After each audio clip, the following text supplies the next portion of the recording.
Hello friends, कैसे हैं आप सब लोग। उम्मीद करती हूँ सब अच्छे होंगे। मैं Veena Rana ICT virtual class में स्वागत करती हूँ।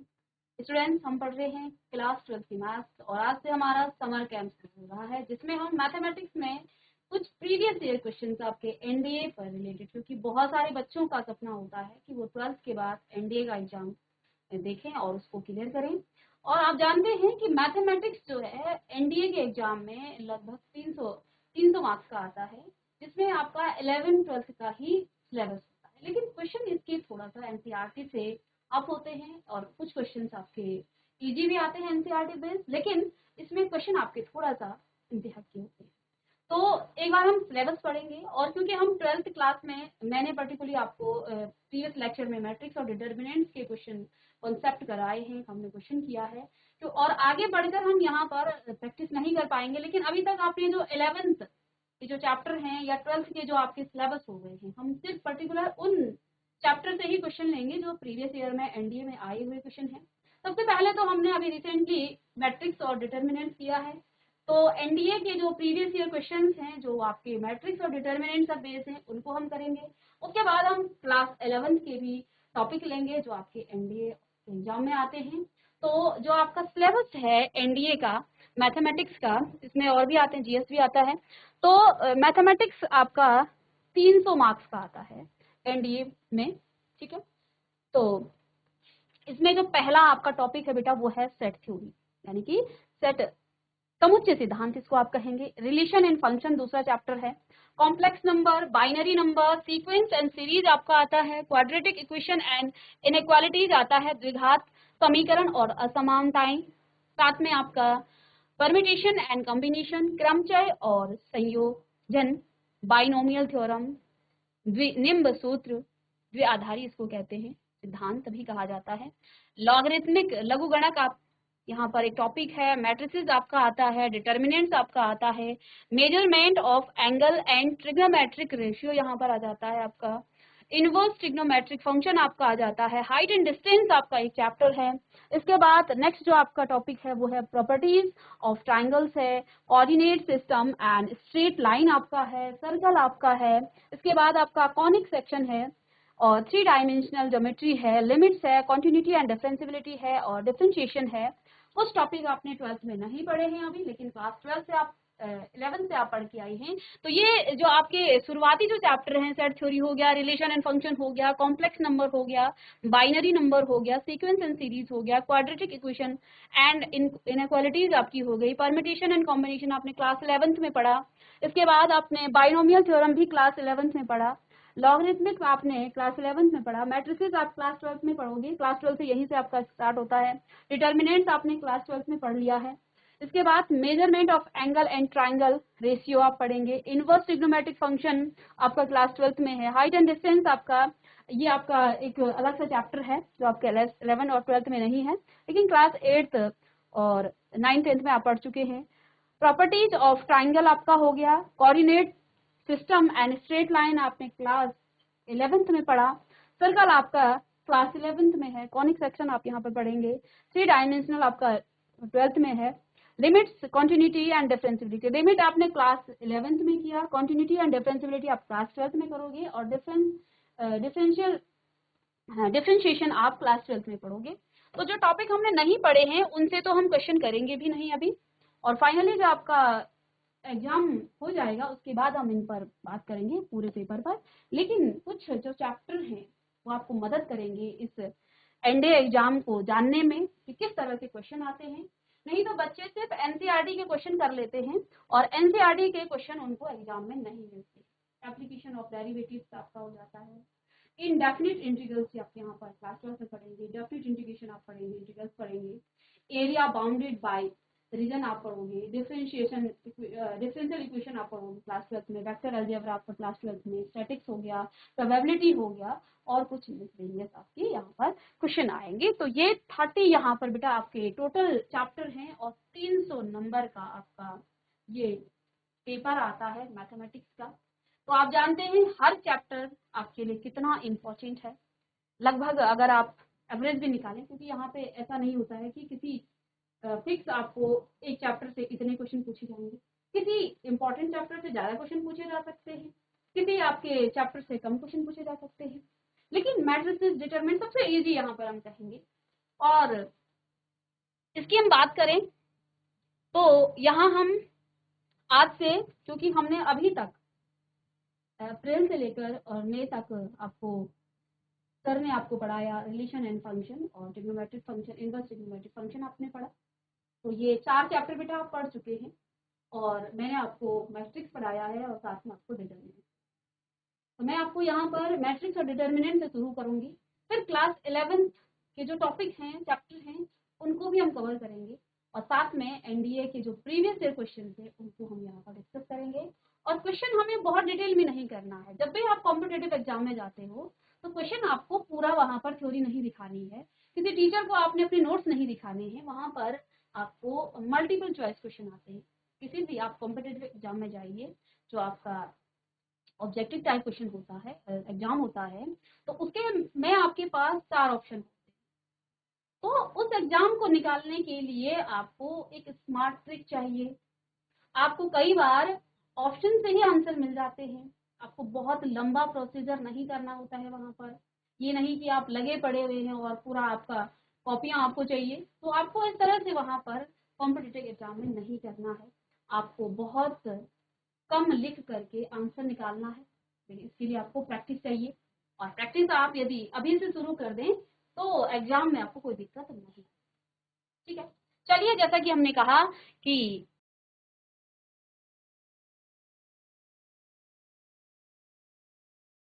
मैट्रिक्स और डिटर्मिनेंट्स पर बेस्ड ही हम यहाँ पर अभी पहले क्वेश्चन करेंगे। तो एनडीए 2025 का क्वेश्चन है और ये बेटा आपका मैट्रिक्स का ही क्वेश्चन है।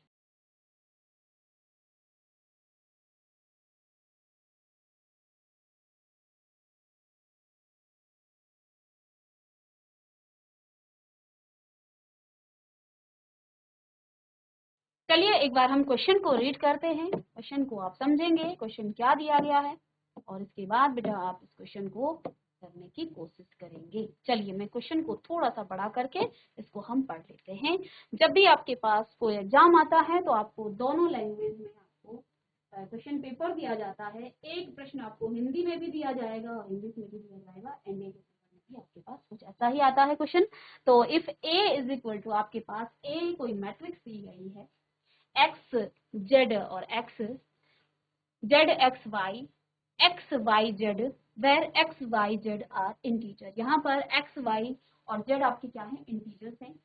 Is an orthogonal matrix. अब आप कहेंगे कि हमने क्लास 12th में ऐसा कोई टॉपिक नहीं पढ़ा है, तो बेटा एनडीए में आपको कुछ ऐसे ही टॉपिक मिलेंगे जो ऑर्थोगोनल मैट्रिक्स पर, और इसमें हर कॉम्पिटिटिव एग्जाम में एनडीए ही नहीं, आप लेक्चरर का देखिए, ऑर्थोगोनल मैट्रिक्स पर बेस्ड आपका क्वेश्चन आता ही आता है। आपके सिलेबस में ये नहीं दिया गया है, तो इसलिए हमें चीजों को यहाँ पर नोट्स बनाकर भी चलना है। क्वेश्चन के साथ ही हम इन कॉन्सेप्ट को भी जानेंगे। Then what is the value of x square plus y square plus z square. तो यहाँ जो आपके पास मैट्रिक्स दी गई है ये आपकी एक ऑर्थोगोनल मैट्रिक्स है। Then what is the value of, क्योंकि ए मैट्रिक्स आपकी एक ऑर्थोगोनल मैट्रिक्स है और इसी के बेस पर बेटा आपको क्या करना है, x square plus y square और जेड स्क्वायर का आपको क्या करना है, इसका वैल्यू इसको आपको निकालना है। हिंदी में आप देख सकते हैं ए इज इक्वल टू, आपके पास मैट्रिक्स दी गई जहां ए एक्स वाई और जेड आपके पूर्णांक हैं, एक लांबिक आव्यूह है। हिंदी में ऑर्थोगोनल को कहते हैं लांबिक आव्यूह। तो x square plus y square plus z square का मान क्या है। ठीक है, ऑप्शन यहाँ आपको 3 दिए गए हैं। इस क्वेश्चन में आप ऑप्शन की मदद नहीं ले सकते हैं, आपको पहले ऑर्थोगोनल मैट्रिक्स की नॉलेज होनी चाहिए, उसके बारे में आपको जानकारी होनी चाहिए, तभी आप इस क्वेश्चन को कर पाओगे। ऑप्शन से आपका यहाँ पर काम नहीं चलेगा। तो कहीं आपके कॉन्सेप्ट, कहीं पर आपको ऑप्शन ये आपकी मदद करते हैं। चलिए क्वेश्चन को आप करने की कोशिश कीजिए, नोट कीजिएगा पहले। बेटा यहाँ पर क्या कहा गया है कि ए is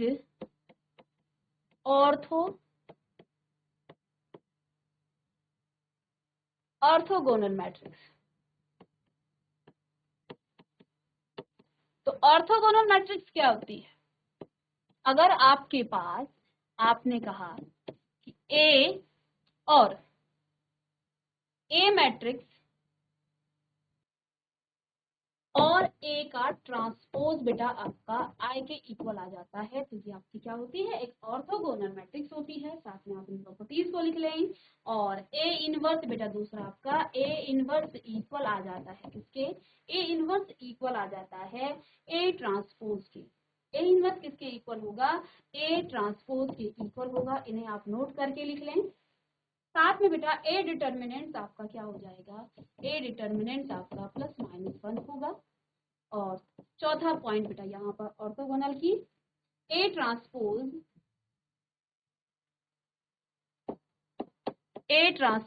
is equal to A inverse is equal to A transpose. ये भी आपके एडजॉइंट और ± एडजॉइंट ए के इक्वल हो जाती है। तो यहाँ से हमने कुछ प्रॉपर्टीज को यूज कर लेना है। तो ये आपकी एक ऑर्थोगोनल मैट्रिक्स की प्रॉपर्टी है। और क्योंकि यहाँ पर बच्चों आपका जो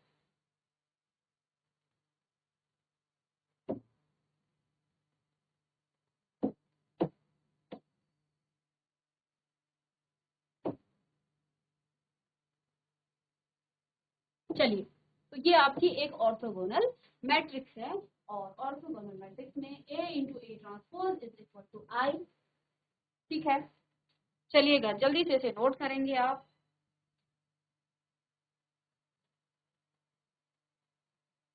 तो बेटा क्योंकि ए मैट्रिक्स इसने कहा कि ये आपकी क्या है? एक ऑर्थोगोनल मैट्रिक्स है। तो सॉल्यूशन में आप क्या लिखेंगे? ए तो आपके पास है ही, तो ए ट्रांसपोज आप निकाल लें। ए ट्रांसपोज आप निकाल लें।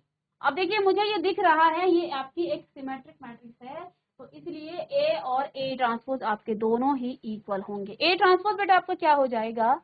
अगर हम पहली कॉलम को पहले रो बना दें, y z और x, z x और y, और x z, x y और z, x y और z।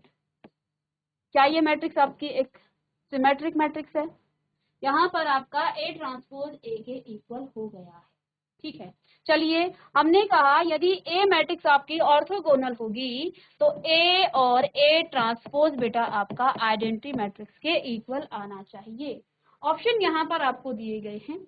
ठीक है, हमें निकालना है x² + y² + z² की वैल्यू। तो हम इस प्रॉपर्टी को यहाँ पर यूज कर लेते हैं। तो ए बेटा आपके पास है y z और x, z x और y, x y और z। ठीक है, और ए ट्रांसपोज भी बेटा आपके पास क्या है? y z और x, z x x y y और z। बच्चों ये किसके इक्वल है? आइडेंटिटी मैट्रिक्स आपकी 3 × 3 ऑर्डर की ही आएगी। तो 1 0 0 0 1 0 0 0 1।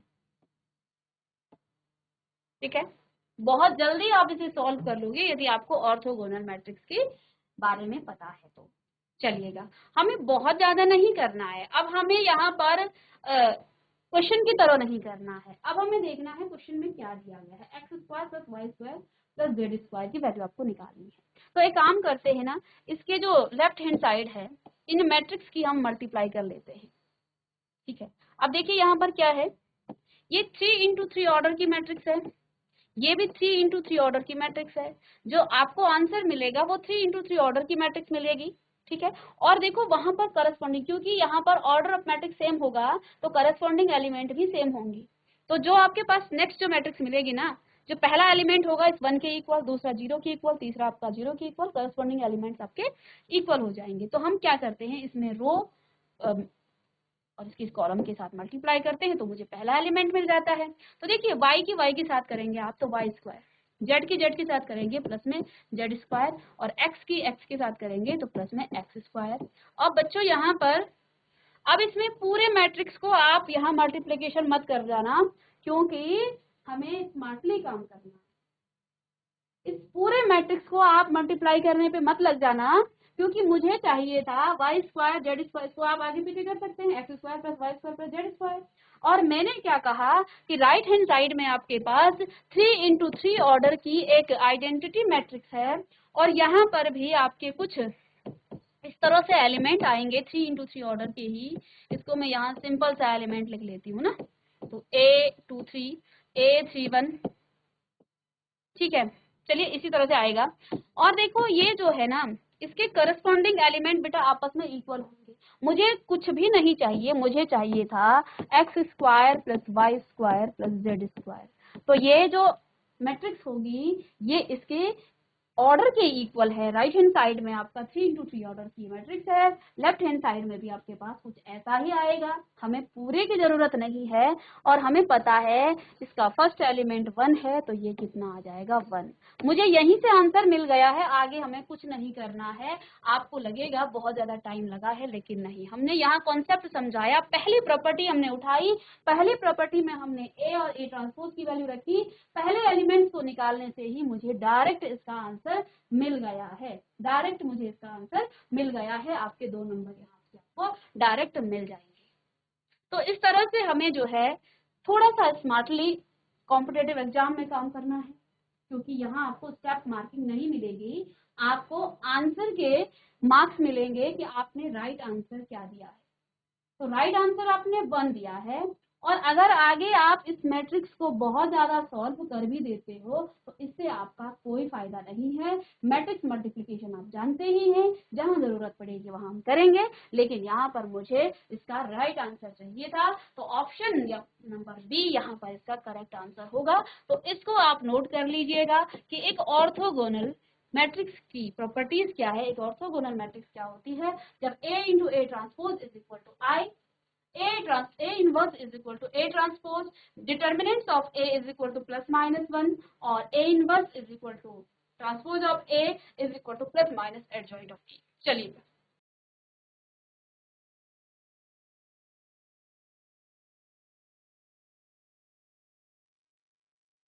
चलिए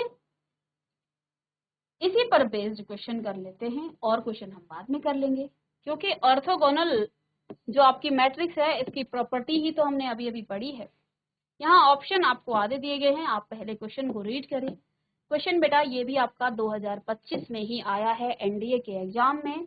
तो क्वेश्चन क्या है आपके पास, A is equal to x y z, y z x, same आपके पास मैट्रिक्स दी गई है, A x y z are integer is an orthogonal matrix. ये आपके पास एक ऑर्थोगोनल मैट्रिक्स है। Then what is A square equal to, आपको यहाँ बताना है कि A स्क्वायर किसके इक्वल है। चलिएगा जल्दी से इसे नोट करेंगे। चलिए, और 4 ऑप्शन यहाँ पर हैं, किसके इक्वल होगी, A 1 2 3 एंड 4 ऑप्शन यहाँ पर आपके पास दिया गया है। चलिए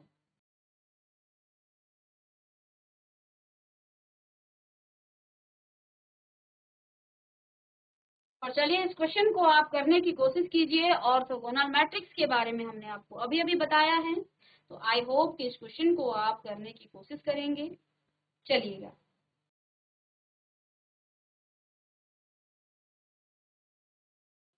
तो ये जो क्वेश्चन है इसमें आपको ऑर्थोगोनल मैट्रिक्स दिया गया है A, और बच्चों यहाँ पर आपको क्या दिया गया है कि आपको ये जो आपका लंबिक आव्यूह है इसमें आपको A स्क्वायर किसके बराबर है ये आपको निकालना है। तो यहाँ A आपके पास क्या दिया गया है, x y and z, y z और x, z x और y, ये आपके पास A मैट्रिक्स है। और क्योंकि ये मैट्रिक्स आपकी ऑर्थोगोनल है, एक लंबिक आव्यूह है, और हम जानते हैं बेटा कि A और A ट्रांसपोज आपके किसके इक्वल होता है, आइडेंटिटी मैट्रिक्स के इक्वल होता है। चलिएगा A तो आपके पास है, अगर हम इसका ट्रांसपोज निकालें, इसका ट्रांसपोज यदि हम निकालें तो क्या हो जाएगा, फर्स्ट कॉलम आपकी फर्स्ट रो बन जाएगी एक्स वाई और जेड, सेकंड आपका वाई जेड और एक्स, और थर्ड आपका जेड एक्स और वाई। क्या आप इन दोनों मैट्रिक्स में कोई अंतर दिख रहे हैं, x y z x y z, y z x y z x, sorry यहाँ एक्स आएगा, ठीक है। एंड जेड एक्स और वाई। ओहो, यहाँ पर तो आपका जो आपका ए है वो ए ट्रांसपोज के इक्वल आ गया है। ये तो प्रॉपर्टी थी, आपने ऑर्थोगोनल मैट्रिक्स की एक प्रॉपर्टी पढ़ी थी कि A into A transpose is equal to identity matrix. तो बेटा यहाँ पर हमने क्या देखा, ए का ट्रांसपोज निकाला, वो भी क्या आ गया है, ए के इक्वल ही आ गया है। यानी कि अब हम ए ट्रांसपोज की जगह ए भी रख सकते हैं। तो देखो इस प्रॉपर्टीज में आप क्या करोगे, ए इंटू ए रखोगे और इधर आप लिखोगे आई। तो आप जानते हैं ए इंटू ए आपका क्या हो जाता है, ए स्क्वायर इज इक्वल टू आई। तो देखिए कितने स्मार्टली हमने इस क्वेश्चन को सॉल्व किया ना, हमने बहुत सारा इसे सॉल्व किया। हम जानते थे ऑर्थोगोनल प्रॉपर्टीज, जो मैट्रिक्स है उसकी एक प्रॉपर्टी है A into A transpose is equal to I, और ए ट्रांसपोज यहाँ बेटा किसके इक्वल आ गया है, ए ट्रांसपोज बेटा यहाँ पर ए के इक्वल आ गया है। यानी कि ये आपकी सिमेट्रिक मैट्रिक्स है, और ए ट्रांसपोज की जगह हमने ए रखा तो वो आपका लेफ्ट हैंड साइड में ए स्क्वायर आ गया, यानी कि आइडेंटिटी मैट्रिक्स। तो इसमें आपका सेकंड ऑप्शन इसका उत्तर होगा। चलिएगा, इस तरह से आप ऑर्थोगोनल मैट्रिक्स पर क्वेश्चन सॉल्व कर सकते हैं, और एनडीए में इस तरह के ही क्वेश्चन पूछे जाते हैं। चलिएगा, नोट करेंगे इसे, ठीक है। तो बहुत ही कम समय में हमें ये लिखने की भी जरूरत नहीं है, हम मैट्रिक्स को देख करके समझ जाएंगे कि ए किसके इक्वल है, इसके ट्रांसपोज के इक्वल है, क्योंकि ये आपकी एक सिमेट्रिक मैट्रिक्स है। देखिए डायगोनल यहाँ वाई जेड, यहाँ वाई वाई एक्स, ठीक है। ये आपका क्या है, y z y z y z, ठीक है। और इस तरह से ये आपका क्या आ जाएगा, ये आपकी एक सिमेट्रिक मैट्रिक्स है। तो यहाँ ए स्क्वायर किसकी इक्वल आ गया है, आइडेंटिटी मैट्रिक्स के इक्वल आएगी, ठीक है। चलिएगा, तो अब आपको यहाँ आई ए स्क्वायर को सॉल्व, अब देखो बच्चों को जब ये ट्रिक पता नहीं होती है, ये मेथड पता नहीं होता है, तो बच्चा क्या करता है, ए को ए के साथ मल्टीप्लाई करता रहता है, ठीक है। तो एक बार वो लिखेगा एक्स वाई जेड, फिर लिखेगा वाई जेड एक्स, फिर लिखेगा एक्स जेड एक्स वाई, ठीक है। या फिर हम इसको पूरे को नीचे लिख दें। तो अगर हमें ये ट्रिक नहीं पता होती तो बेटा हम क्या करते, हम a इंटू ए करते। हमने तो डायरेक्ट यही देखना था, ए मैट्रिक्स गिवन है, ऑर्थोगोनल है जो हमें पढ़ाया नहीं है, और ऑर्थोगोनल है तो हम क्या करते, ए मैट्रिक्स लिखते x y z x z x y, ठीक है। और फिर हम आप इसकी मल्टीप्लाई करते, आप वाई जेड एक्स और जेड एक्स वाई, फिर आप इसकी मल्टीप्लाई करते, फिर अंत में आपको आइडेंटिटी प्लस करते, फिर आपको आइडेंटिटी मैट्रिक्स मिलती, और इसमें आपके 2 से 3 मिनट निकलते। और अगर आपको ऑर्थोगोनल मैट्रिक्स की प्रॉपर्टीज पता है तो हम जानते हैं कि ए ट्रांसपोज यहाँ एक के को लाया, और हमारे पास प्रॉपर्टी है ऑर्थोगोनल मैट्रिक्स अगर ए है तो ए ट्रांसपोज और ए का मल्टीप्लाई करने पर आपको आइडेंटिटी मैट्रिक्स मिलती है। तो हमने डायरेक्ट इस प्रॉपर्टीज में ए ट्रांसपोज की जगह ए रखा, A square is equal to identity matrix आ गया। और जब आप इसे सॉल्व करोगे ना बच्चों, तो आपको ये आइडेंटिटी मैट्रिक्स ही देगा, ठीक है। चलिएगा,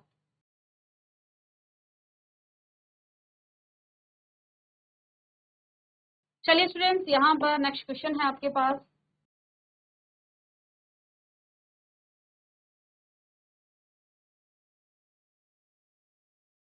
चलिए, क्वेश्चन है, इफ x11, तीन मैट्रिक्स आपको दिए गए हैं, और ये आपकी 1 into 3 ऑर्डर की है, ये 3 into 3 ऑर्डर की है, ये 3 into 1 ऑर्डर की है, ये इक्वल है 45 के, then which one of the following is a value of x की वैल्यू आपको निकालनी है।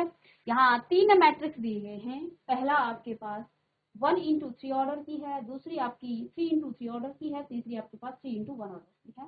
ये तीनों मैट्रिक्स जब आप मल्टीप्लाई करते हो ना तो आपको 45 मिलता है। तो निम्नलिखित में से x का मान आपको निकालना है।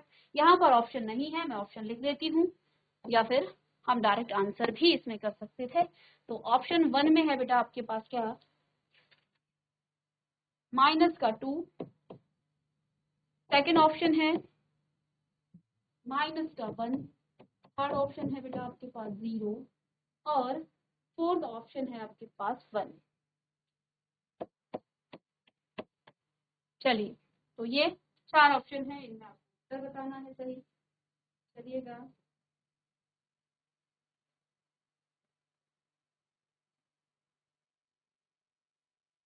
अब यहाँ पर आप क्या करोगे, देखिए हमारे पास मैट्रिक्स मल्टीप्लिकेशन की एक प्रॉपर्टी है एसोसिएटिव प्रॉपर्टी। 3 मैट्रिक्स अगर आपके पास हैं ए बी सी, तो आप क्या कर सकते हो, आप पहले चाहे तो इस मैट्रिक्स को सॉल्व करें, चाहे इन दोनों को मल्टीप्लाई करें बाद में ए से, या फिर ए बी को मल्टीप्लाई करें और बाद में सी से करें। तो ये आपकी एक एसोसिएटिव प्रॉपर्टी है।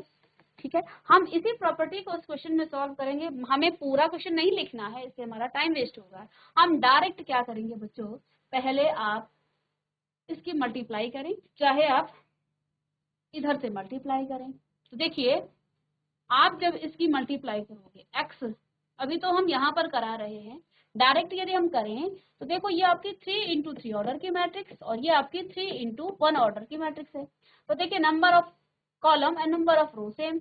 आगे जो मैट्रिक्स आपको मिलेगी वो 3 इंटू 1 ऑर्डर की, यानी कि इसमें एक ही रो होगी और सॉरी एक ही कॉलम होगा और 3 इसमें रो होगी। तो चलिए इसको आप लिख लें पहले, x1 and 1 ये मैट्रिक्स हो गई। अब इसको आपने मल्टीप्लाई करना है, तो कैसे करोगे, इस रो को डायरेक्ट करना है, यहाँ पर हमें बहुत कुछ लिखना नहीं है। 1 इंटू 1 तो 1 प्लस 2 प्लस 3x, तो डायरेक्ट में यदि लिखूं इसे तो ये हो जाएगा क्या, 3 प्लस 3x पहला। नेक्स्ट आपके पास 4 इंटू 4 प्लस 5 इंटू 5, तो 4 प्लस 5 आपका 9 प्लस 6x, 7 बन जा 7 प्लस 8 बन जा 8, 7 प्लस 8 आपका 15 और माइनस 9 से इसे मल्टीप्लाई करेंगे 9x। समझ रहे हैं आप क्या किया हमने डायरेक्ट इसकी मल्टीप्लाई इसके साथ कर दिया, हमें लिखने की भी जरूरत नहीं है। कॉपी में ही हमने यहाँ पर देखा, पेपर में देखा और रफ में यहाँ पर हमने इसका मल्टीप्लाई किया। अब देखिए ये जो आपके पास मैट्रिक्स है ना, ये आपकी 1 इंटू 3 ऑर्डर की है और ये आपकी 3 इंटू 1 ऑर्डर की है। तो हमने क्या बताया था, जब भी आप मैट्रिक्स मल्टीप्लिकेशन करो तो ऑर्डर ऑफ मैट्रिक्स देखो कि ये जो मैट्रिक्स आप कर रहे हो क्या ये पॉसिबल है मल्टीप्लिकेशन। तो कब पॉसिबल होता है, 1 इंटू 3 ऑर्डर की ये मैट्रिक्स है, ये आपकी 3 इंटू 1 ऑर्डर की है। तो बेटा आप देखिए क्या होगा, अब इसके नंबर ऑफ कॉलम और इसके नंबर ऑफ रो तो सेम है, लेकिन इन दोनों के मल्टीप्लिकेशन से आपको क्या मिलेगा, 1 इंटू 1 ऑर्डर की मैट्रिक्स मिलेगी, यानी कि आपके पास एक सिंगल नंबर आपको मिलने वाला है जिसमें एक ही रो है और एक ही कॉलम है। तो चलिएगा इस फर्स्ट रो को आप इस कॉलम से करेंगे, सेकंड रो को फिर कॉलम से करेंगे। चलिएगा तो फर्स्ट एलिमेंट तो आपके पास एक, तो बेटा 3x हो गया, 3x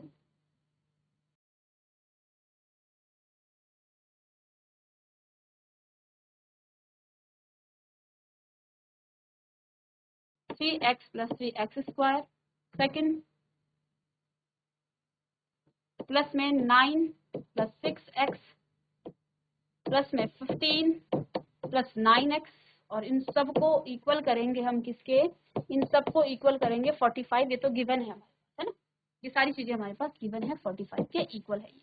चलिएगा 3x हो गया, 6x हो गया और 9x, 3 और 9 ये आपके पास हो गया क्या, 3 और 6 आपका 9 और 9 और 9 18 और 3x स्क्वायर प्लस 18x और 9 प्लस 15 बेटा आपके पास 24 इज इक्वल टू 45।